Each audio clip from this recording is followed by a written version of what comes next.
Hi, this is Bernina, Jeff. Today I'm going to show you some ways to avoid costly repairs on your 7 Series or 5 Series Bernina machines. A few little ounces of prevention is going to save you costly trips to your Bernina dealer.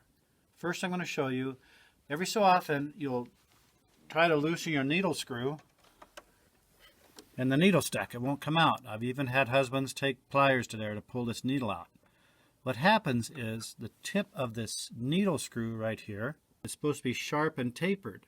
It'll break off right at the place where the threads start and get stuck inside here, and it will not release the needle properly. This can be a very costly repair depending upon your dealer. Some dealers replace the whole needle bar. I actually use a Dremel tool and cut off this part and just replace the needle clap area. So to avoid this breakage is when you put your needle in, tighten the screw with your fingers if you can, and then just give it just a little bit of turn to secure it.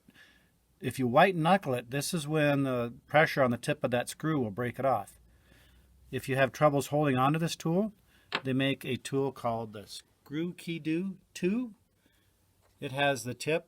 This tip is a number 10 Torx, and you can buy this tool and it gets right in there. But the flaw to this tool is it's so good you can over tighten the screw. So just give it enough tightness to get the screw in. You can also use a number 10 Torx screwdriver to take that screw in or out. All depends upon how nimble your fingers are. The other thing I see very often is the multifunction knobs. These two knobs that control width and length and other functions on your machine. You'll turn them and they're very sporadic or they don't work at all. If you pull on them, they should come out a little bit with the spring and very secure. If you pull on them and they wiggle back and forth a lot, one or the other is broken. These can break as easily as carrying it by the handle on your knee, hitting it, or you're rubbing it against your leg. They can break off. The knobs themselves are not expensive, but you have to take the entire machine apart. So it could be a $100 repair to replace these knobs. So when you carry it with these knobs facing outward, and make sure that when you put it in and out of a traveling case, they don't snag on the top of the case and break off. They won't break all the way off, they just break a little tip on the inside. The other area that is very fragile is your screen. This screen on the sewing machine is as fragile as a screen on a cell phone. I've actually had a customer get frustrated and punch it so hard she broke it with her finger. Goodness. So you have to treat it like a cell phone.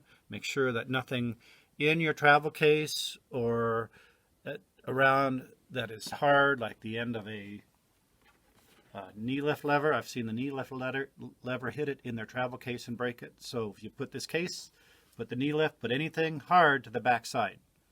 A $3 travel pillow from Walmart, putting on front of this and then strap it in your case sometimes will give it that extra protection.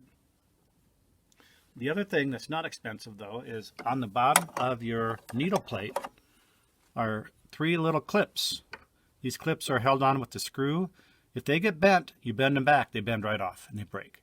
They're a $2 or $3 item, and most technicians will just put a new one on while you wait.